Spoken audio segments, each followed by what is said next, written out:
recent Gallup poll finds only 9% of Americans think Congress is doing a good job. That is a record low. And these days, deadlock is more common than not. And as the national debt ticks past $17 trillion, a local lawmaker wants change. As News 12's Chad Mills tells us, a bill he pre-filed this morning could start a national conversation.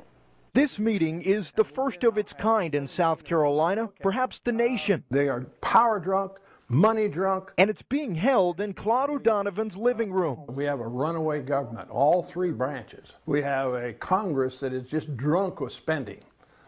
And we have a executive branch that is drunk with power. So O'Donovan is rallying behind a bill with a bold idea. And it was pre-filed this morning by Representative Bill Taylor of Aiken. The federal government's out of control. Everyone knows that. There isn't anybody that would deny that we have an overreaching federal government. Right now, constitutional amendments can be proposed and ratified by Congress. But the founders added a fail-safe in case of an out-of-control federal government that allows the states to draft and approve amendments. But first, 2/3 of the states must be on board.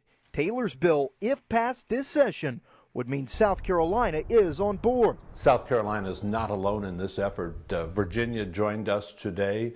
Florida, I'm told, will be later this week. There's 18 more states that are prepared to pre-file this legislation. Is this about who is in the White House currently? Oh no, this is not about President Obama. This is not a red movement or a blue movement. This is an American movement.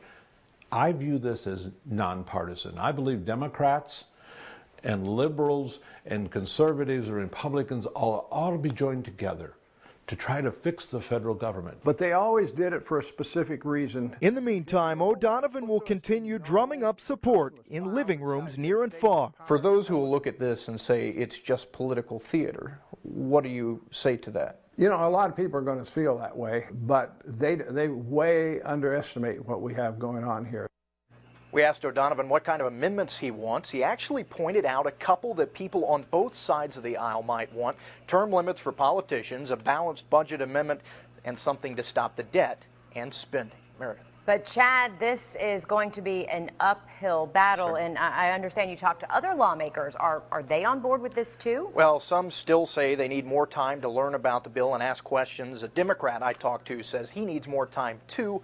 Another Republican says he'd support the measure, but he says it'll be impossible to get 2/3 of the states on board. It'll be interesting to see what It sure happens. will. All right, thanks for that, Chad.